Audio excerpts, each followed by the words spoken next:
Hello, and welcome to Research the News.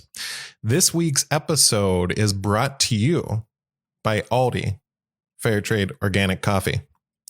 Now, again, we're not big enough to have a real sponsor, so this is just something that I like. And my pitch for Aldi Fair Trade Organic Coffee is that this coffee is for those people who are true fiscal conservatives who want to spend wisely while helping people who deserve it. Because when you buy fair trade coffee, it gets higher prices for the people producing the coffee. It's better social and environmental standards. Plus, Aldi is really cheap for those fiscal conservatives. So I pay $6 for a whole box of coffee, bag of coffee, which is like a half or a third of what it is at a Trader Joe's or Whole Foods. So that's our free sponsor of the week. Be a true fiscal conservative. Help people, but save money while doing it. As always, we're live, so there's going to be no edits if you're listening to this on the podcast tomorrow. And we're going to be bringing on Gretchen here, my co-host, right after our intro music.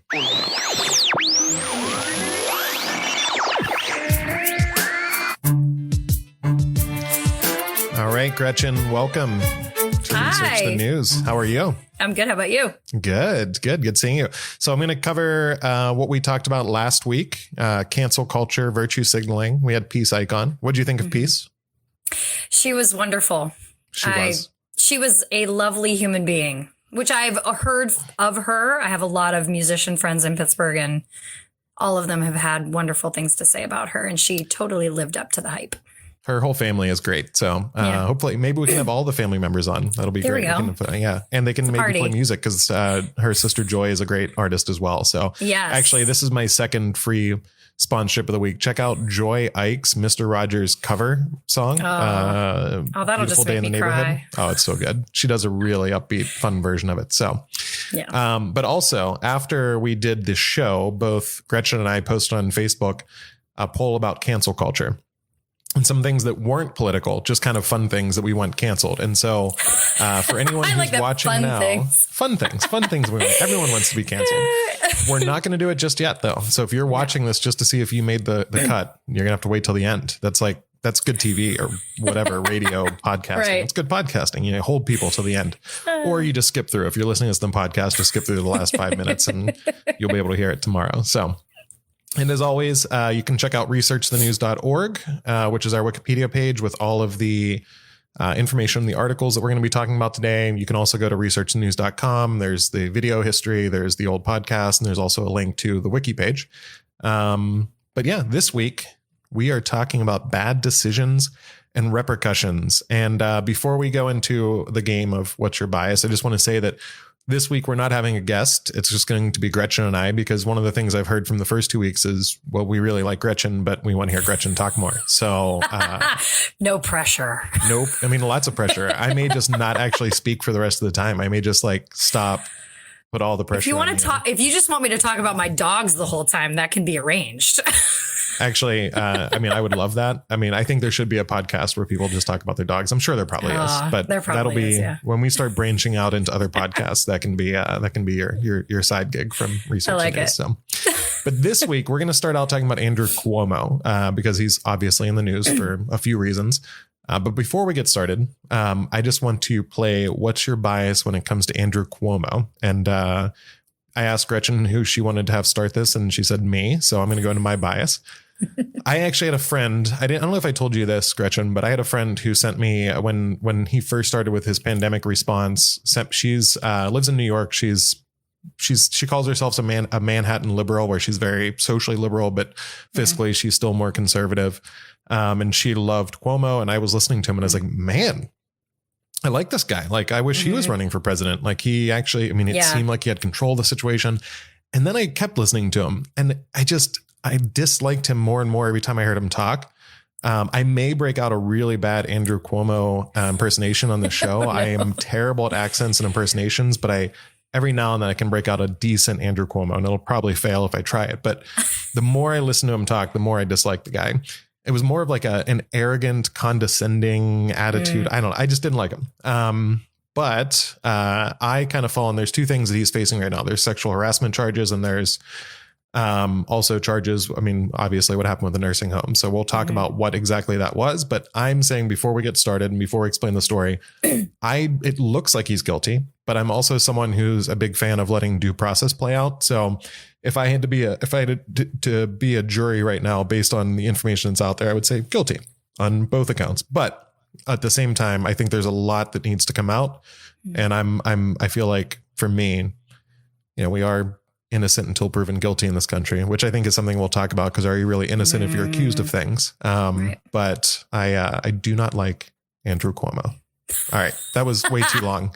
What's your bias, Gretchen? So we talked about this. The nursing home stuff, obviously, I agree with you 100%. It just, we need to hear what happened. Did he do it on purpose? All this kind of stuff. Then when the sexual assault allegations started coming out, that's when my opinions started to shift, and it becomes personal at that point. I mean, I'm semi-open about things that have happened to me during college. I think like a lot of women, I've been sexually harassed, whether it's catcalling or guys just inappropriately talking about your body, or in my case, physical assault. And I know a lot of women who have gone through that. So that's where my bias comes from, because I automatically, and it's because I've gone through it, my very first reaction is, well, he did it.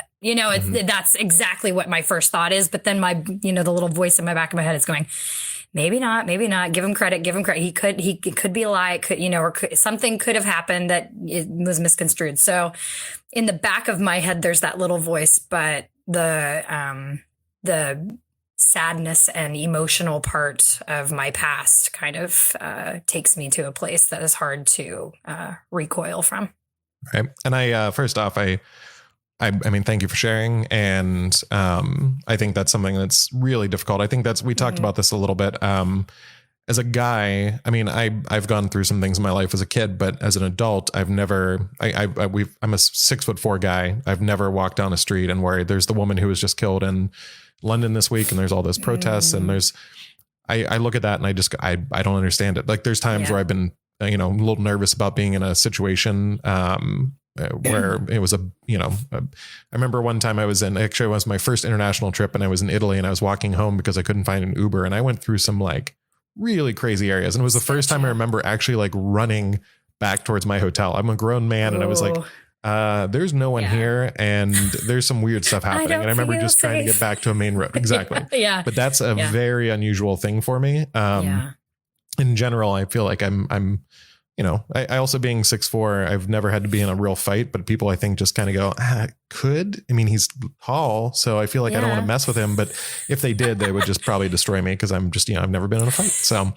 but that is, I appreciate you sharing. And I think that's something that I think you'll have to remind me sometimes to maybe keep that in mind as we go through this, if I don't focus on that enough, or if I don't think about the side of a woman, because I just never had to experience it. So, But with that being said, I think you wanted me to talk about kind of what happened, correct? Yeah. Right. I'd love for you to go into the details. I mean, this is your show, so you just tell me whatever you want me to do. And all right. So basically, there's a couple things going on with Cuomo. First, and I think you had said this, not me. You said the bigger issue is that it's the nursing home scandal, correct? Yeah, I feel like it's because, and this is coming even from me, because they're just allegations. The sexual allegations are just allegations at this point. So I feel like the focus for a lot of people is the nursing home scandal. But I also feel like the sexual assault and misconduct has kind of taken over that. Yes. And so we're not able to really focus on and I don't want to say the actual problem, because that's not it. And they could both be problems. They're both problems, but the one that is immediate, the one that is we have the information for and we need to be focused on, while the details of the others are still coming out, and then we can litigate that and go there. But I think this is super important to understand right now, specifically because we're still going through it. Not that those women are not going through some kind of trauma, and to make them feel like that is not important, but it is. But yeah, so that's kind of how I'm feeling about it right now. Yeah. And I think that's the thing that, I mean, we can get into why that's taken over. I think obviously as a country, typically anything that involves sex and scandals is something that just goes to the front page. Yeah. But there's also, I think, some other underlying reasons when, we talk about researching the news to find out what actually is underlying and making that come to the surface. But if you look at the background, basically Andrew Cuomo, Mr. Cuomo sexual, as the news called him, and the star who won an Emmy for his presentation on COVID, and let me just be clear, I forgot one part of my bias is, again, I told you I didn't like the guy, so you just know that as I say these things, there you want to research the stuff yourself to make sure that I'm probably going to put my personal spin on it, but. He won an Emmy for doing such a great job with his news conferences, and he was praised by everyone. And he was on his brother's show on CNN, and they were joking around while all this stuff was happening. And the thing that bothers me is there's a reporter that, I mean, you and I talked a little bit about this week, and you had never heard of Janice Dean. And she is a reporter who is now, I don't know if she was originally on Fox News, but she is now, and she's been talking about this for a while. Both of her husband's parents died in nursing homes in New York. And she was early on trying to bring this to the surface. And at one point, Cuomo even said to her, just go do the weather. I'm paraphrasing. So something along those lines, but go back to doing the weather. Just dismissing her totally. And so this has been on like around for a while. And basically what happened from the reports from Letitia James, the attorney general, is that he miscounted how many people died in nursing homes. And basically, the number of deaths hasn't changed, but the number of deaths from nursing homes, if you were sick and you left the nursing home to go to a hospital because you caught COVID and died at the hospital, they were counting that as a hospital death as opposed to nursing home death, which they were doing it. His assistant came out and said, we did that because there was a government investigation, a federal government investigation. We were just trying to make ourselves look better. And this is frustrating for a lot of people because there was a ship that was sent up there from the federal government, the USS Mercy. I think that was the one in New York that was ready to accept people. And there was also the Javits Center, which was turned into a center for COVID. And neither of those were utilized by Governor Cuomo. And he basically made a rule. He had executive power to do whatever he wanted. It was emergency power, and said, okay, if you're sick with COVID, you have to go back. Nursing homes have to take you back, and we're going to send you back to the nursing home. So there's not one part of me that thinks he was trying to kill old people. No. But that was the result of it because of poor execution. So correct me if I'm wrong on any of that stuff. As far as you know, did I go too harsh on him? No, I mean, and I agree with you that I don't think he did it on purpose, but one of the things that I was struck with just researching everything for this week's show is that it really matters to me how people react when they get caught. That has a huge, and I think a lot of people do, but I guess it just depends on who the person is, what their political base is like, and how far and how high they are in their party or in their, and how much cred, I guess, they got. Yeah. But for me, I think it's the way he reacted. I froze, I think. Oh, there I am. Hi. But if the way he reacted was dismissive and a lot of excuses. So it just, when people do that, I automatically start going, what are you hiding? Yeah. Well, and I think, clearly there's issues there, and he hasn't apologized, and it's one of those things where it's a weird thing, but with politicians, I kind of expect them. It's not weird that I expect them to lie, but I expect politicians to lie. But he tried this week. Did you see? Did we talk about the cancel culture thing he tried bringing up? Yeah. So this is Mr. He's a liberal, and cancel culture hasn't existed. And then he started bringing up that this was cancel culture run amok, and it was coming after him. That was like, okay, I feel like you shouldn't maybe use that term. That's like cancel cultural appropriation or something. You're taking that term from the right. But the bigger thing was he basically portrayed himself as a political outsider. And it just right there, I was like, I just lost all. The guy was married to a Kennedy. His dad was governor. His brother's on CNN. And I just think, if you're the outsider, then who are we? Like, how are how are Gretchen and Ray ever going to get into office when like if he's the outsider and had to really struggle to get into office? Yeah. So when you start saying things like that with no apologies, and then you start saying things that are just totally ridiculous, it's really, I just feel like, well, I can't trust you about anything. I already didn't trust you as a politician, and now I can't trust you on anything. But it feels like go ahead. Go ahead. No, go ahead. It feels like I think you were going to ask me exactly what I was going to say. Okay. So I wonder, like, what in the world, why didn't he just say, we made a bad mistake. This was a horrible mistake. And we were doing what we thought was right at the time. And it was a horrible mistake. I mean, maybe they didn't think it was the right thing at the time. They were just doing it for political reasons. But I don't know. I feel like more people, I mean, I don't want to sound like I live in some like utopia, like everything's going to be great. But it's like if somebody really does talk about the mistake that they made and what they learned from that mistake and why they're not going to do it again and how they can fix the problem, or say there's nothing we can do at this point. This was a horrible thing that happened. And, going forward, we just know we can't do this, Yeah. It just, hindsight is 2020, right? So I think, and he's a politician, so it's one of those things where like, I never expect, that's one of the biggest issues I have with politicians, or when if you ask them, hey, what's 2 + 2? And they're like, well, if you look at the theory of math, then you have to find out. And it's like, no, just answer the question. Yeah, but I feel like most politicians would be willing to say, hey, we messed up here, because this was something that was clearly a big mistake. But I feel like I think this. I don't want to talk about Trump on the show because it starts dividing people, and it just it's not a productive conversation because there's too many strong feelings. It's too soon. So we'll bring him up later. But I think if you look at the way he responds to things, it's very similar to the way that Cuomo responds to things, where it's not me. It was something else. He actually, at different times, he blamed God and took credit from God. I don't know if you saw these different times. So at one point, why did God do this? Okay. That was my accent or my impression. And it turned out to be British. that was so bad. He said, why did God do this? Which was just crazy to me. And then at one point earlier, before this all broke, he was like, God didn't help these people. It was us. And it was like, wait a second. So you blame God when people died. And then when it was like the vaccine, it was like, oh, no, it wasn't God. Just be clear. Like, it was me, Andrew Cuomo, not God. We did it. But why is it that you think... I mean, I think the answer is, I think twofold. There's an easy answer, and I think there's something a little deeper. But why do you think we don't really talk about the nursing home part of it. It's all about the sexual harassment stuff. So what is your take on why that is the headline from the news?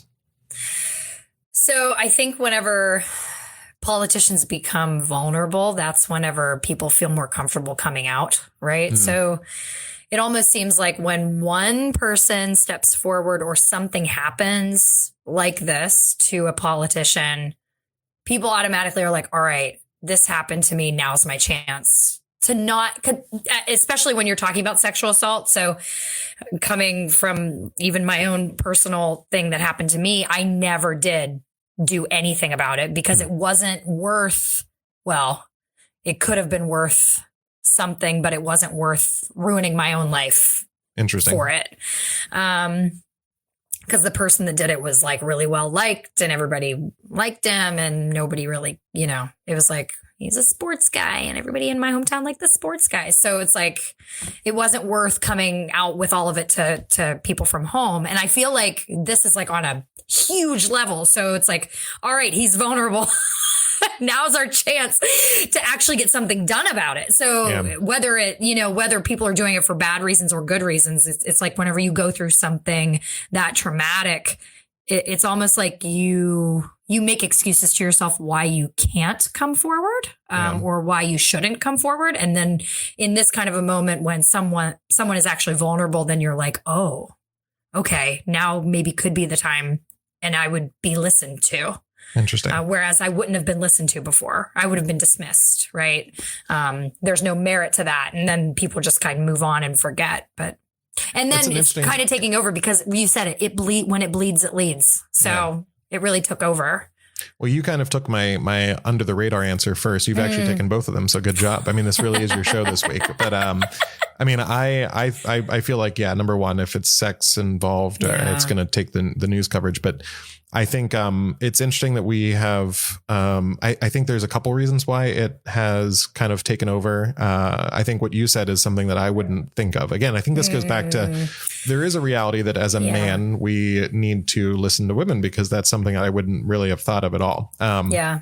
But I also think there's something on top of it that makes total sense what you said. But I think there's also a part where you got to look at the politics, and it's in politics. It's always you're the star of the show. You're amazing until you're not useful to me anymore. And the first thing I thought of when it came out about the nursing home scandal was I looked up. I had never heard Letitia James's name before. I mean, I had heard it in passing, but nothing as bold as what was happening with the scandal.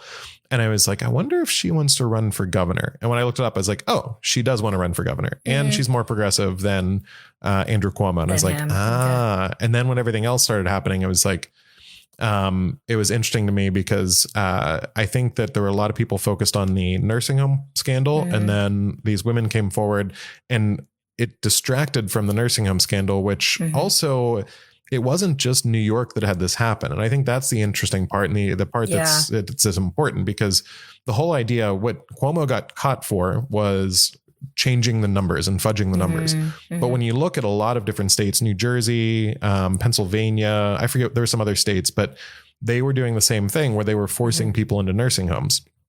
And Tom Ridge in Pennsylvania, his Health and Human Services Secretary is now the Assistant Health and Human Services Secretary for the U.S. government now. So she was promoted despite the fact that was a pretty poor job in Pennsylvania with the nursing homes. And there was also a whole big scandal with she had taken her mom out of a nursing home, but sent other people in, and it wasn't really investigated. And that's the problem I have. From what I've looked at, it doesn't seem like it was as bad as it sounded, but you never really saw a real investigation into this. And I think clearly, I'm not saying at all, let me be very clear, I'm not saying these women came out because of trying to cover up the nursing home scandal, but I am saying that I think that a lot of news organizations, politicians, this is a great way to, number one, be able to help these women be heard, and at the same time cover up the fact that it wasn't just Cuomo doing this. There were other governors that in reality, and they were mostly Democrat governors that did that. And so it's like a good thing for the party that there's something else to kind of cover up this scandal. And again, that doesn't mean it didn't happen. But I think this is something you and I talked about. I'd like to hear you talk a little more about is, what is, I want to hear more about how difficult it is to come out and talk about these things. And what is the standard before you say, all right, for you, what is a standard to say, hey, I've heard enough, I'm done? Because it sounds like you may already be there with Cuomo, but I'm not sure. You mean with with the nursing with the allegations, home? With the sexual allegations, because to me, I mean, would you agree that something bad happened with the nursing home? Yeah. I mean, that's pretty. It's kind of hard to deny that at this point. I mean, they're going to litigate, of course, and they should, and figure out exactly what happened and why and all that. But right. So what would you say is a good outcome there? Are you talking about impeachment, resigning, waiting? What would be? I think it's going to end up being probably just waiting, because I think there's been a precedent kind of set in the last few years that it's like bad stuff can happen, and if you have enough support from your base, you're not going to get pushed out. And it basically comes down to him that he would have to resign unless they do impeach him. I mean, that could be a real outcome. I mean, I don't think he's going to resign. I don't know. Maybe I'm wrong, but he doesn't seem like the kind of guy who's going to resign. Now, for the sexual allegation. So from what I understand and what I've seen so far, there's not a lot of physical evidence. And when I say physical, I mean like emails, text messages, but there was a text message that to me was, if you take and extrapolate it with all of what the women are saying versus what was said in the email, basically his assistant, Stephanie Benton, it was Cuomo's secretary, sent an email to one of the accusers and said, the governor wants you to know you could be sisters, talking about looking up one of his ex-girlfriends online. So look up my ex-girlfriend. You could be sisters, except you're the better looking sister. And in my head, that set up some alarm bells, because it wasn't Cuomo saying that via text. He actually told his assistant to say that. And nowhere in that chain did she say, Governor, maybe this isn't a good idea. This isn't appropriate. Yeah. Right. I feel like if you and I were like had a guest in the show and was like, hey, Gretchen, can you email this woman and tell her she's like looks just like my ex, but prettier? I feel like you'd be like, Ray, you're being creepy. Please don't do that. Yeah. I mean, I think I know better. I think, but it's weird to me that like that seems like something that a lot of people would dismiss. But to me, it's something bigger because like clearly there's some kind of issue that is acceptable to his assistant and it's something that's normal. Or is it that he just wields so much power that she wants to keep her job? Either way, it's not good for him. It's not a good look. Yeah. So, but that's other than that, it's mostly, and again, it's allegations and that doesn't mean they're not true. I'm just saying that right now it hasn't been proven yet that that's happened. Yeah. So based on what you've seen, what is the line where you say, I think with you having some experience in this area, are you still under the mindset of we should wait and hear everything out? Should there be a trial? Or are you kind of like, all right, I'm done with him. These women are meant to be believed and we believe them and we kick them out. Right. It's interesting because I put this out to Facebook, social media, just to see what people would say because I wasn't quite sure. I mean, I had like my initial reaction, but then that little voice in the back of my head obviously is going, they have to go through everything. They can't just say he did it. The hard part is we were talking about this, once it's said, it's hard to go back. Right. So when someone is accused of sexual assault or just misconduct, saying something weird to somebody, you can't unhear that. And voters can't unhear that. So I think going through the full process obviously is what should happen. Will it happen? I don't know. I don't know if more women will come forward. That's always something that if it starts piling on, then, you're looking at the things that people are accusing him of. Some of them are like creepy old man stuff. Yeah. Like, I think we all know what that is, Mm-hmm. And I'm not excusing that. It's just that happens a lot to girls. So we are not used to it, but we see it a lot. So I'm gonna press you here though. I'm not this. Okay. If we ever have politicians in the show, I'm gonna say no politician answers. So I'm saying right now, based on the evidence that you've seen, no, I don't think he should be removed, or do you think we should wait? No, we need to wait. We need to wait. We need to hear everything because I know the hard part, and we were talking about this the other day. The hard part is you have your bias, you have the person that you like, and you don't want to believe that they could ever do something like that. But at the same time, being a girl, I know that stuff happens. I know that even the most normal of guys can do it. Hello. But it's like, we want to believe, we want to, and we should listen. We should listen, but blindly believing without, and this is the hard part and you and I talked about this. It is sometimes so difficult to prove. And that's why this is such a hard thing to talk about because, me, I can't prove it. I can't prove it. It's my word against his. Like there was another person, but they would not fall on my side. Yeah. So that had to do with why I didn't come forward too. So, whenever women come forward and they don't have any evidence, it becomes really, really difficult. And then it does become a he said, she said.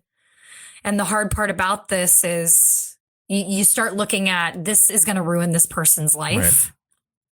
How much and how awful do I feel for that woman that she's gone through such trauma?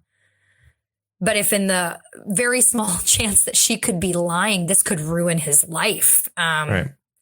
In the process, she's possibly ruining hers too. Or who knows, she may get a book deal out of it. I don't know. Yeah. But, you're looking at all of these different things and it's hitting you from all these different directions. And it is such a difficult thing to navigate, I think, for even just the average person. And that's why a lot of us are just like, nope, cut and dry, out. And that's how a lot of my friends were on social media. They were like, he needs to get out. Like, this isn't even the shred of him possibly doing this. He needs to go. And I understand that. I do. I think we talked about this a little bit offline, and I think this is the part that gets tricky as a guy. Now, again, I will never understand what it's like to be a woman in that situation because and in general, I don't think I ever have to worry about someone sexually assaulting me at this point in my life. But I've been through some of that, before in my life, and it does stick with you. And there is like I understand general conceptions of it. One of the things I have an issue though, this is not we're not going to talk about, the guilt or innocence of different people. But when we look at something like Brett Kavanaugh, forget what you believe personally, just in that situation, one of two things happens there. One of those two people are lying. So either it's Brett Kavanaugh or it's Christine Blasey Ford. One of those two people are lying. Either it happened or it didn't. And whatever you believe personally, if you look at just the outcomes of that accusation, it's typically worse for the man with the accusations if they're not true, but it's worse for the woman of the actual act. So the act is worse, like lying versus sexually assaulting someone. Act, If I had to pick which one's worse, 100% it's sexual assault. But when you look at the aftermath of it, and because you said, well, she may ruin her life or she may get a book deal. And you look at something like Christine Blasey Ford, and this is not a Kavanaugh's innocent or Blasey Ford is lying, or it's not picking a side, but, there were things that came out. She came out and accused him very specifically. And there was one person that backed her up. It was a friend of hers. And this article, there's an article about this on the researchthenews.org page, but her name was Leland Kaiser. And she actually said, basically at first she said she believed Blasey Ford and she kind of backed her up, but then she said she no longer did. And she realized there were a lot of inconsistencies with the story, even as she thought back, like, why would that have actually happened? So at first, as a friend, she was like, I'm there for you. I'm going to support you. Clearly it happened. And then she kind of said, no, that actually, none of this really adds up. And then if you look at what happened with Blasey Ford, I will say that we talked about how she had raised a lot of money through a GoFundMe offline. I think it was near $1 million. And I'm not sure exactly what happened, but she did say she was going to give some of that money to trauma victims, which was good, I think, sharing that, but I'm not sure what the amount was. But she became, a distinguished alumni award at University of North Carolina for speaking truth to power. She was Time Magazine included her on its like person of the year list, the short list, like to the finalists. She had that GoFundMe. And really it's one of those things where she had if that was real, Kavanaugh should be in jail. But like, if that was fake, that's a pretty strong accusation. And that's where I struggle with, because I just, as a guy, this is not it's not like, oh, poor me as a man, I have to go through this, but it's come to a point where even me personally, and I would like to hear your thoughts on this. Like, I have had interactions with women at work now where it's like, I have to take this whole other level where it's not like bad jokes or there's not things that I would say that are inappropriate, but I'm just so afraid of saying anything that may be taken the wrong way that it makes situations very uncomfortable. And that is, I think there's a level, there's always a balance. And where is that line? Because, like you said, well, he's a kind of a creepy old man. We shouldn't accept the creepy old man lines. And like, there's things that we should just be like, all right, look, that's bad. And then there's some things where I hear them and I just go, that doesn't actually sound that bad. Like with Cuomo, there were some things that were clearly disgusting. And there was the one part where he potentially groped a woman, way out of bounds. But there was one where he said like, that's a nice dress. And you and I talked about this.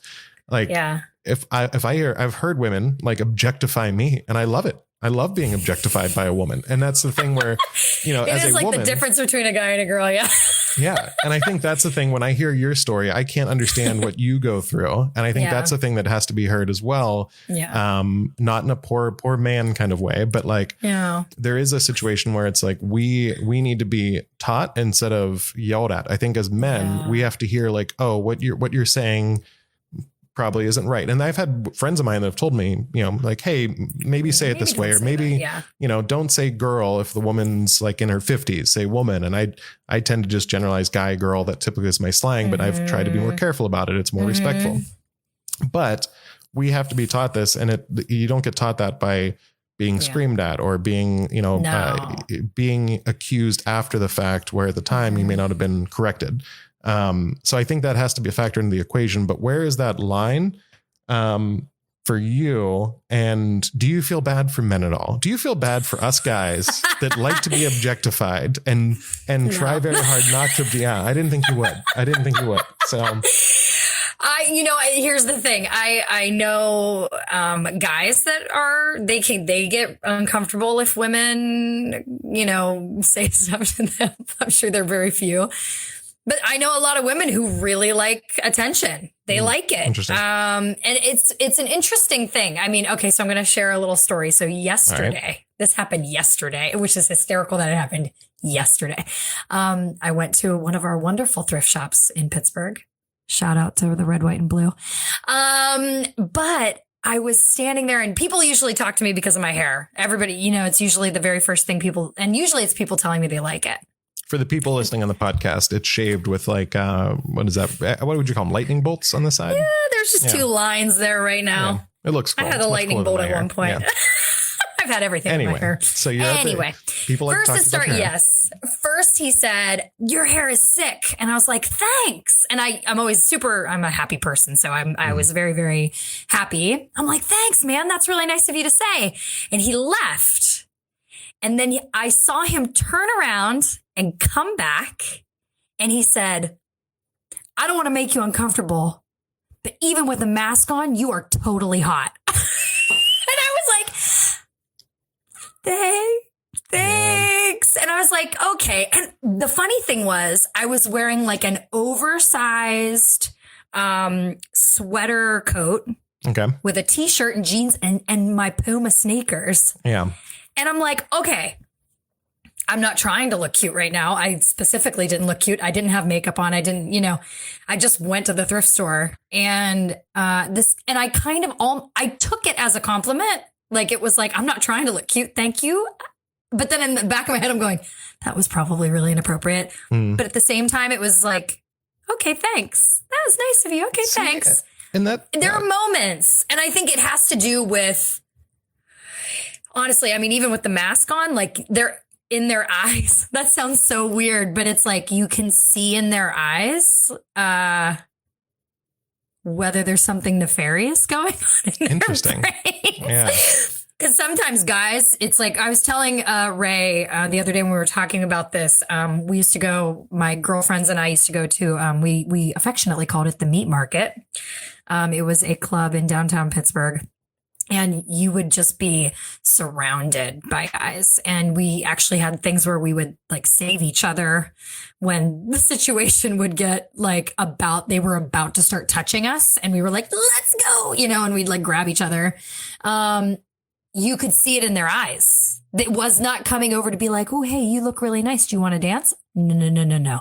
This was about to be like, we're going to touch you. Very inappropriate. You know what I mean? So you could see it in their faces. So this is the thing. It's like when you're a female and you're going out and you have these interactions with guys, you start to become leery of men in general.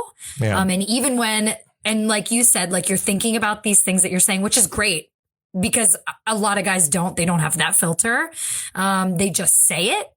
And I think quite honestly, I think it comes from just when we were kids, like, oh, the boys will be boys mentality.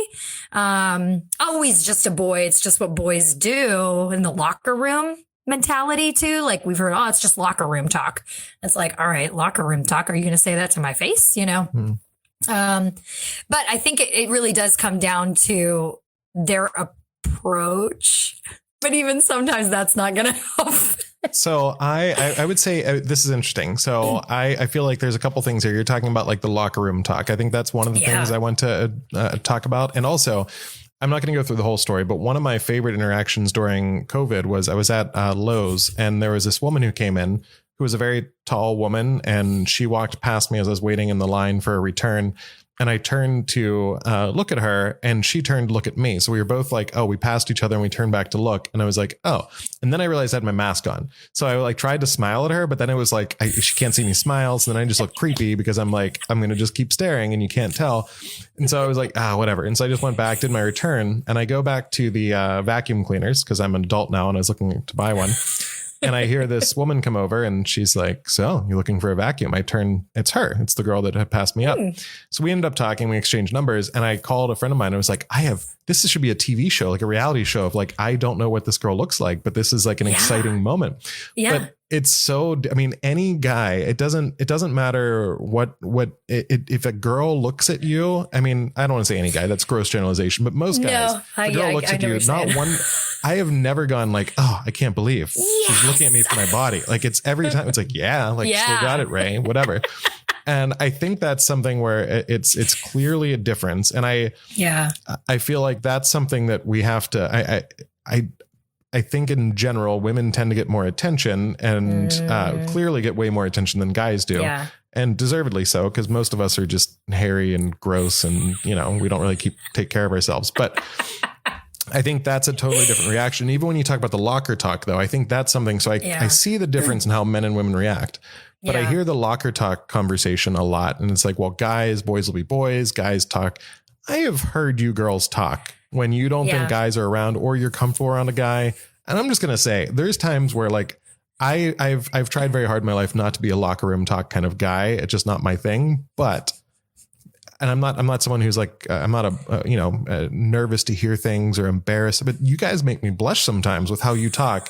Like, and so I think do you think there's a double standard there? Because I think there's clearly a difference in reactions and how men treat women versus how women treat men. I think we treat women worse, generalizing in general. But with talking, I feel like in private, are you girls really better than guys? Well, okay. So it's public versus private, right? Public versus private. So it's like, when I am super comfortable with people in general, I tend to share more. Mm-hmm. I tend to get a little bit of a potty mouth and, you get more comfortable around people. So, and we even said like I said, like, I apologize about that. We were talking about virtue projecting and virtue signaling. So, It kind of is that when you get into private, right? Mm. You're these guys and you're trying to be one of the guys. So then you start talking these really, you might be a little bit more crass. You might be a little bit more open or, using words that you would not ever use around. But you're still using one of the guys. And this is where I'm going to for me in general, I know my friends now, I mean, when we were younger, I'm not going to comment on when we were younger because we were, I think anyone under the age of 24 should be excluded from like any of this cancel talk because your brains aren't fully functioning. And I look back at me at 22 and I'm just like, you were an idiot, Ray. But even then I feel like, and now like when I talk with my friends, like if anyone brings up locker talk, I mean, usually if it's someone new to the group, we're kind of like, oh, we don't want this guy around. So like we kind of exclude that. But like I said, I think women. So don't blame the guys in this one. I agree with you on the public displays, but I'm going to push back on those private displays because quite honestly, you have told me these conversations that you've heard women have, and I have never had a conversation like that. There are words that will never ever ever leave my mouth. Like like some people hate the word moist. Yeah, well, that's just that should be that word should be canceled. Right. There you go. Yeah. So, there are words that are locker room talk that I would never in my life say. And when girls say it, it creeps me out. So it's like, and I don't think actually any of my female friends, well, maybe one. Well, look at us. One. We are signaling our virtue right now. We're like, our friends are so great that we don't have to worry about this. We are nice. Shout out to the Morgantown crew. There you go. And we are just such good people that we don't have to worry about this. But so one thing that I do want to talk about with the Cuomo stuff, getting back to that, something that bothers me, and it doesn't matter who's doing it, is, and I even hate this term, but I feel like it's the easiest way to explain it, is the whataboutism. Yeah. What I hope we start doing as a country and as a society is just looking at things in the moment. And let me be clear. I'm not perfect. I do this as well, but I'm trying very hard to get away from it. I think if there's one thing I would like to get across today in this podcast is that Cuomo should be held to Cuomo's standards for what Cuomo did, not what any other person has done in a similar situation. Whether it's typically if it's a Democrat, then you hear people saying, well, on the Republican side, we'll see, take him down. Or if it's a Democrat, they're saying, no, let's look into it. And if it was flipped, if this was a Republican governor, they'd be like, the Democrats would say, take him down. And Republicans would be like, no, we have to have due process. just be consistent. There was actually a great quote I saw this week. There was a woman, Alexi McCammond, who just got to be the Teen Vogue editor. And in college, she apparently made some anti-Asian jokes. And there was someone on Twitter that was saying, basically the person was conservative and was going after and like said something along the lines of, normally I would say cancel culture is bad, but she tried to cancel Charles Barkley. So she gets what she deserves. And I heard someone respond to him in this quote. I'm taking this from some random Twitter that was like Bill's Mafia 4 or something. It was a random Twitter account. But he said the sympathy may be lower, but the defense should be no less vigorous. The principle is all that matters. And there was so much deep thought from Bill's Mafia 4 or whatever the guy's name was. The sympathy may be lower, but the defense should be no less vigorous. The principle is all that matters. And I think when you talk about, they were talking specifically about how they were defending against just not giving someone due process. But I think that flips for giving someone the same level of anger that you would scrutiny. If it was your party or against your party. And that's something interesting I've seen with, kind of with Cuomo is I've seen people who are liberal, but not like far left saying things like, well, we got to wait for this to play out. And I see a lot of my friends who are progressive, far left, they are saying, no, like y'all are terrible because he clearly did this and he should be taken out of office now. And again, I don't agree with that. I'm someone who I wait for due process. It looks bad, but it's really interesting. Yeah. When I put this on Facebook, it was kind of interesting because the people that I thought would be like, no, he should wait. We should wait. They were like, get out. Like, oh my gosh. Whoa. I mean, I totally understand. It was very interesting. We've been putting a lot of polls on our personal pages, and it's been very, very interesting to see how our circle of friends are reacting to things. Yeah. Well, and I think you actually posted an article that's on the Wiki page about holding government accountable. Yeah. And I think you may have had some things you want to talk about but two things pop up out of that article that I think apply to what you're just saying there. Number one, it talks about in the founding of our government, the key to the republic. So we are not a democracy, a democratic republic. And it's all about making sure that, as Madison, Washington, Hamilton all wrote, it's the accountability of the government. It needs to be governed, meaning like we can't just give control to the government and let them do whatever they want. And they warned against the practice of endorsing or dismissing an idea merely because it's characterized as liberal or conservative. And in general, that's one of the things, I don't know if I ever told you this, but when I was at Mount Rushmore in September, I went there on a trip through the national parks. I get so mad when I saw that on the Mount Rushmore plate for George Washington, they listed him as a Federalist as his political party. He did not have a political party. He actually said, I'm not part of a political party. Political parties will be the death of this country. And I mean, how prescient was that, 200 and some years ago that he said that would be the death of the country. I'm not saying we're in a death spiral, but I'm saying that over time we've seen that political parties have been so disruptive and so destructive to our democracy. And the article actually said, endorsing or dismissing an idea because it's characterized as liberal or conservative is the lazy citizen's way of avoiding the hard work of citizenship, which requires analysis of the relative merits of an idea or proposal. Basically, all I'm saying is I like the article you posted. I think that goes along with this, where we have to take a look at the situation and decide if he is guilty or not, and then take him out of office. But I'm going to say that no matter how bad the charge is, how guilty they look, we still deserve due process, I think. But for you, how much do apologies hold weight? So if Andrew Cuomo would have came out instead of just defending it and blaming God and taking credit from God when worthwhile, if he would have just came out and said, I screwed up, and talking specifically about the nursing home deaths, I screwed up, this was an issue, what do you think would have happened, or how would you have taken it?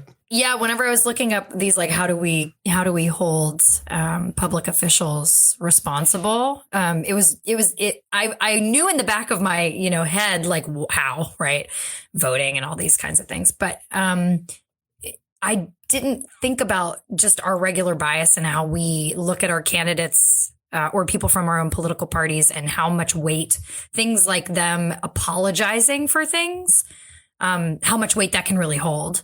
Yeah. So if he was like, I was so wrong, this is horrible, I realized that I did this and this was bad, I think, quite honestly, a lot of Democrats would be like, wow, slow down now. Everybody just, you know what I mean? Like everybody would be like, slow down. But since, you know, the I didn't do it and it's their fault and their fault and their fault, that kind of stuff makes people just go, shoo, just get out.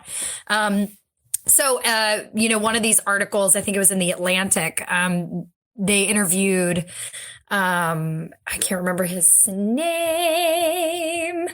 They interviewed a guy and they were just talking about the tricky psychology to holding government accountable, because we have all these things going on in the back of our heads constantly that we're not paying attention to. So, you know, and government is they're almost making decisions based on what they think they can get away with. Yeah. So, and that's not usually a coherent thought that they're having, hopefully. Some of them, it's just like, it's an automatic, like, okay, my constituents want this, so this is my response. And, you know, or this is the decision I'm going to make. When you get to like someone like Cuomo or someone that wields a lot of power, they start feeling like they can act however they want because they're not going to cave into what their constituents are asking for, which I find that's the moment where I think a lot of people start turning on candidates, because they're realizing that they're in it for their own preservation and not for the people who elected them. So I agree with most of that. And I would say, though, that I do think people would have still came after him, because if you're a politician and you smell blood in the water, they wouldn't have stopped. They wouldn't have stopped. But what I do think what people would have stopped are people like me. Yeah. That would have solved two things. If he would have just apologized and said, hey, this was a problem, I made a mistake. Number one, like you said, he took accountability for it, because if he's not taking accountability and saying it's God's fault, it's whoever else's fault, it's at one point in one of his press conferences, he said, look, I'm not going to blame anybody here. If you want to blame someone, blame the federal government. And I was like, wait, okay, again, that was a terrible impersonation. But it was like, wait, you just said we're not going to blame anyone, and then you blame the federal government. Then you blame somebody, yeah. But it's not taking accountability shows that you're not going to learn from the issues and you're not going to change. Yeah. And the second part is that also would have solved the problem I have with him with his arrogance. Like, he really is an arrogant person. This is a very random reference, but if any of the listeners have seen the commercial for Quicken with that guy who has like the weird smile, and he's talking about how his wife thinks he's a catch. He's one of the most smug and arrogant, or if you're an Office fan, smudge and arrogant people I've ever seen. And he reminds me of Cuomo in personality. And so I feel like that would have solved part of the arrogance issue too, where it's like, oh wait, this guy can actually like take responsibility and say he's going to change it, because at the core of it, I think that's the important part. The issue to me isn't that he made a mistake, because we were all dealing with something that we did not know how to deal with. There were things happening. But two parts were frustrating for me. Number one, it became very political, in the sense of, you know, you had the Mercy ship there from the federal government. You had the Javits Center. They went almost unused. The press didn't cover that. There was nothing in the press about how that was being wasted. He was on CNN laughing, joking. He won all these awards. He wrote a book about how to properly manage a crisis. In the middle of the crisis, it was just, he got held as this hero. And and even when you're knocked off your pedestal, you still can't say, okay, I made this one mistake. Like people, if he would have just said that, he would have been okay in the public's eye. But I think there's still an issue there. The bigger issue for me is the fact that because he was politically expedient, the people who wanted to get the president out of office were very clear about, here's an example. And they were talking about him as the attorney general, and there was nothing he could do that was wrong. But these issues showed up a long time ago. And then right after the election, they all came out. And that's a problem. And if you flip it, and if this was something with a Republican governor and the same thing happened, and they waited until after the election to release these things, I'd be just as frustrated. I feel like the role of the news, and this is why we call it Research the News, is to bring any reporter, any journalist, any investigator should be investigating. If you're on Fox News, you should be investigating Republicans just as much as you're investigating Democrats. And if something doesn't make sense, you should be asking hard questions. And if you're on CNN, you shouldn't be doing an interview with your brother in the middle of a pandemic. You should be doing it with someone who's going to challenge you on the hard things why Janice Dean was saying, hey, my parents were killed because of this policy. Why is no one investigating? This was months and months ago that this was coming out, and everyone brushed her aside, including Cuomo, with that very dismissive talk of, we'll just go be a weather girl. Like, that's frustrating. So I agree with you. I don't think at this point, though, now they want him out of office. So I don't think that the politicians would stop coming after him. But I do think people would be a lot more lenient and say, he apologized. And it was that's what I kind of assumed. It would be more people, not politicians. Because, like you said, like there's blood in the water. Like that's exactly. Unfortunately.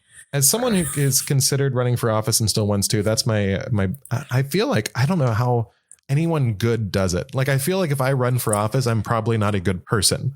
I feel like that quote is going to be used against me in the future. No, someone's going to put that in a future campaign. It's a real thing, though. Like, you really do have to have a pretty major ego to run for public office, right? Or not. Yeah. Actually, that's the second time you've said something which seemed like you were like subtweeting me, to use a different term. But you gave me crap first episode. It's coming back. Well, and if you want me to tell people that you were in Portland doing some more Antifa burning last night, like you were, she loves Antifa people. She has. She even has the shirt with the Antifa flag on it. I think. Do. No, I don't. Yeah, we got to be better at saying things are sarcasm, because that actually sounded like you had the shirt. Both incredibly sarcastic people. I really believe you have an Antifa shirt though. Now that's the. I don't. It's all I have is Puma. I'm wearing one right now. It's like all I got. All right, so. Now that I think we've solved the issue. Basically, Cuomo. If we ran the world, Ray, how different would it be? I don't think it actually would be a good idea. I don't know. I feel like more so me than you. I think. Oh, come on, man. It's me. I would. You could handle all the like big policy things. I can like make sure people don't drive on the left side of the road or like. Oh my goodness. Wait, are you talking about like driving in the fast lane or driving slow? I hate that crap. Yeah. Okay, you're stealing my. Okay, we're gonna. Okay, that was one of mine too. Okay, never mind. All right, maybe we should team up, because I feel like any politician who would say that if you drive. I have a whole theory on that. Okay, let's wait, because we're going to start here shortly. The polls from the Facebook page about what should be canceled. But before we do, is there anything else you want to say? I mean, is there anything? Okay, we always want to wrap up with what you may have learned from the conversation about this specific instance. And is there anything else you want to say about Cuomo before we wrap up? I think one of the things that, I know that one of the things that I continually learn about myself is that my personal, the things that I go in my personal life really do take precedent when I'm making decisions about who to trust in my personal life, but also with candidates. But I understand that my bias comes in a lot. It comes in a lot. And I think whenever we were having a conversation the other day, and I got quite upset with Ray. Not to the point of hating him. I assured him that, but, and really it was more, I was starting to get frustrated with myself. And I think that is a big hurdle for the normal person. I consider myself like a normal person, a normal news somebody that does not watch news 24/7, that just takes in what they're seeing and what they're hearing and what they're reading on a smaller level. But I think having that moment of realization, it started to make me slow down and keep my emotions in check, and realizing that. And I think this is the big thing too. Like nobody likes to be told they're wrong. Nobody likes to, if like you're being unreasonable. And that was a moment when Ray said, I think you're being unreasonable. And I was like, do you really think I'm being unreasonable? Really? I don't feel like I'm being unreasonable. And that moment, it's like, when that happens, you turn back on yourself, and then you start to get mad at yourself. But at the same time, it was a learning moment for me. And so I hope that had a bigger impact than just this week. I hope it continues my growth as a human in this crazy world that we have. Well, I mean, I think that's something where, this is, I think typically a lot of times I come at things from, and we've talked about this as well. Mm-hmm. I come at it from too logical of a perspective. I think, logically this makes sense. So why are you worried about it? I mean, if you do this, this is going to happen. And if it doesn't work, let's move on. I'm a very analytical thinker. Mm-hmm. But what I've realized from you today, and I appreciate the fact that you took that to heart. And I think for me, it's, I'll often say things like, well, give me the data, like look up an article, like look, where did you get that news from? Because I'm too much of a consumer of news. I enjoy trying to find out what the truth is between all of the headlines and between the different news sources, what they're saying. So that logical side I'm pretty good at, but the emotional side I often kind of gloss over. And something that you said today that's really going to stick with me. I mean, already I told you before, like the thought of not knowing what it's like to walk down the street and being afraid of any kind of sexual assault is something I won't be able to experience. And I need to get better at just thinking about what it's like to be in your head. But at the beginning, you talked about specifically how when those women coming out, once one woman comes out, then it makes it more comfortable because women are coming out. Because to me, that's something I've looked at and it hasn't made a lot of logical sense where I see, well, why are there 6 women now? Why didn't they say something before? And that doesn't mean I don't believe them. It just means like, why this doesn't make logical sense in my head. And that was the first time someone's explained it to me as, well, you see someone else doing it, and then that person in power seems more vulnerable. And that was actually a big thing for me to hear this week. So I thank you for that, because like I told Gretchen, even in our conversation about, being reasonable, I said, make sure you call me out on times when I'm not being reasonable or when I'm not seeing the emotional side of things. And I think that is to me, a powerful moment of, I think as men, we have to think about it, not from being the way we've been raised and boys will be boys and all these different things. We feel generally safe in dark alleys. We feel generally safe, and we can kind of understand that because it's like, oh, well, we're typically we're a little bigger. We don't have to worry about those things, but the emotional side of it, that protection from having someone in power doing these things, that's something I think we need to be better at as men. So thank you for that. And that's something that actually will definitely stick with me and make me hopefully a better person too. So look at that. We're helping each other be better. Man. And I think that actually leads right into something. I've quoted Tupac before. I think he's one of the greatest philosophers, if not the greatest of the 20th century. But the person I think that rivals him is Mr. Fred Rogers. My fave. I love Fred Rogers. I love him too.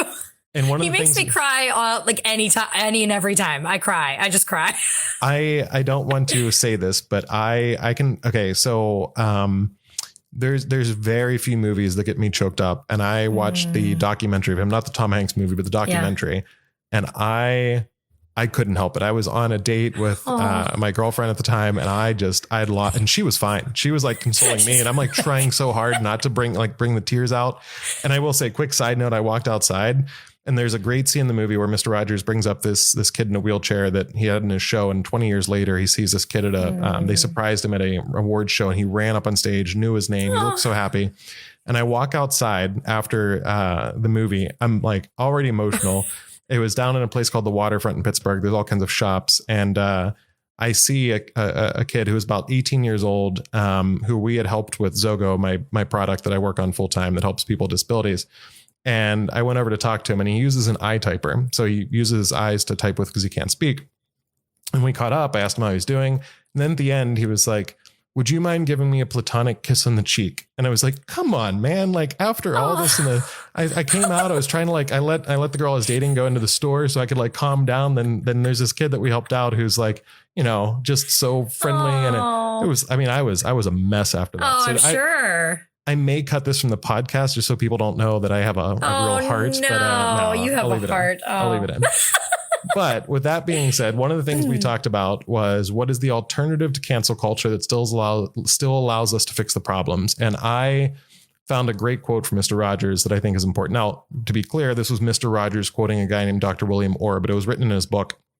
There's a link to the video of him talking about it on the researchthenews.org page. But he says, there's one thing that evil cannot stand, and that is forgiveness. And I think that's a powerful thing because, I mean, in general, I don't think there's a lot of forgiveness for Cuomo when it comes to the sexual assault part of it. But I think if you take that out of the equation and you look at the nursing home deaths, if he was really trying to do the best thing he could do at the time and that happened and he took responsibility for it. Yeah. And even if he does now, even if he comes out now and says, you know what, he should have done it a long time ago. Yeah. But there's still a level where we have to say, all right, as a society, we're going to forgive you. We're going to move on. And there's one thing that evil cannot stand, and that's forgiveness. And for me, the alternative to cancel culture is saying, hey, you know what? You made a mistake.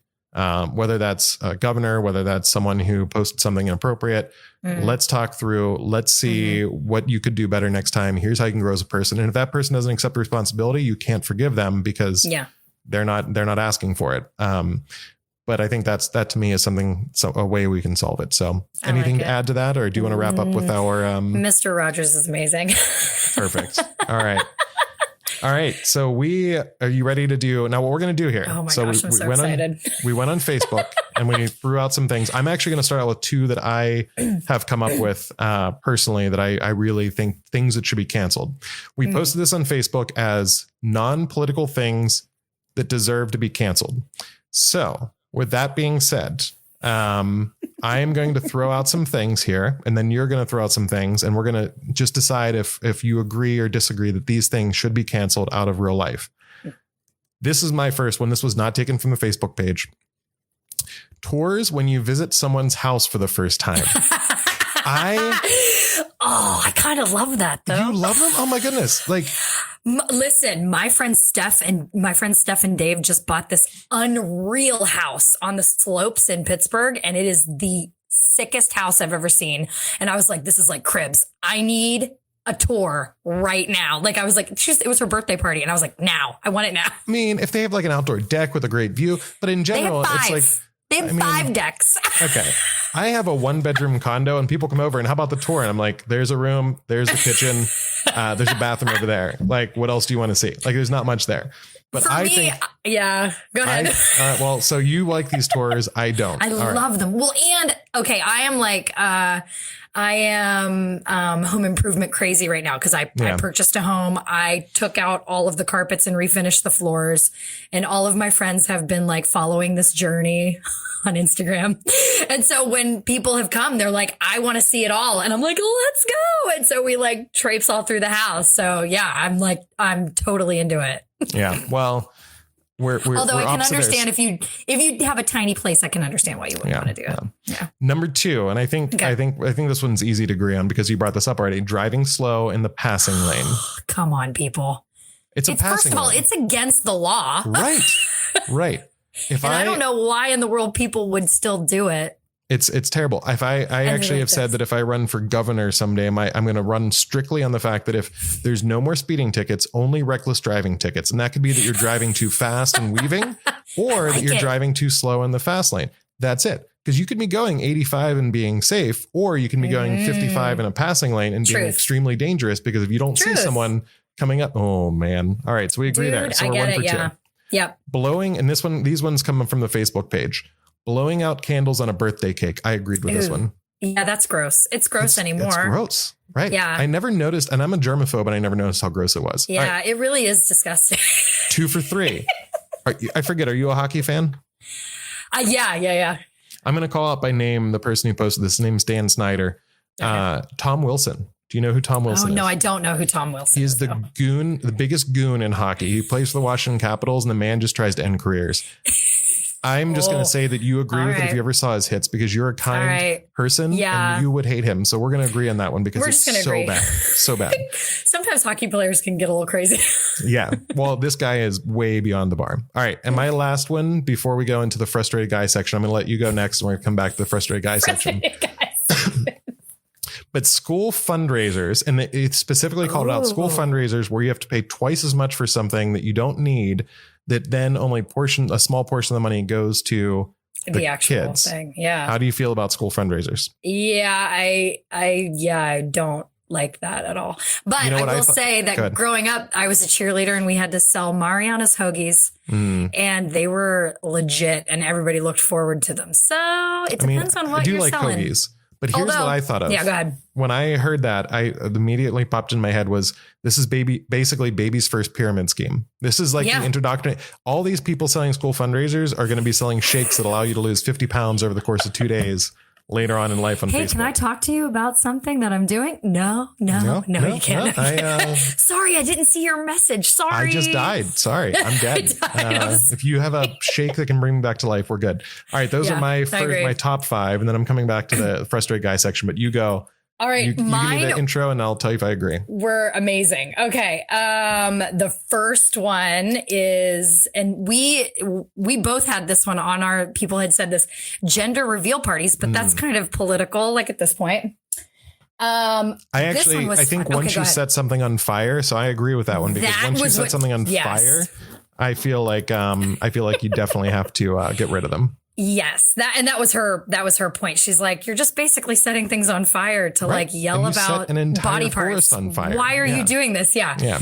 I have a lot. Since I'm a dance teacher, a lot of my dancer friends wrote age inappropriate dance costumes and midriffs for children. And I was like, ooh, yeah. Okay. All I can think about is the Always Sunny episode for Frank's Little Beauties. If you have not seen the episode, it mocks children's beauty pageants, which someone actually posted that, I think, on my wall. It's creep factors high. I agree. Creep factors high. Get rid of crop tops. 9 to 5 and the 40+ hour work week. Interesting. So they would, again, I feel like that's political, but would be more, let me guess, Bernie Sanders supporter. They could have been, but I think it was based on the way the conversation went. It was more about how people functioned during COVID and they didn't have to physically go to their job to do their job. Okay. And so how it would maybe open up childcare payments, and they don't have to take their kids to childcare, and they could have their kids at home and they don't have to, you know. I can get behind some of that. Yeah. Asking women when they will get married or pregnant.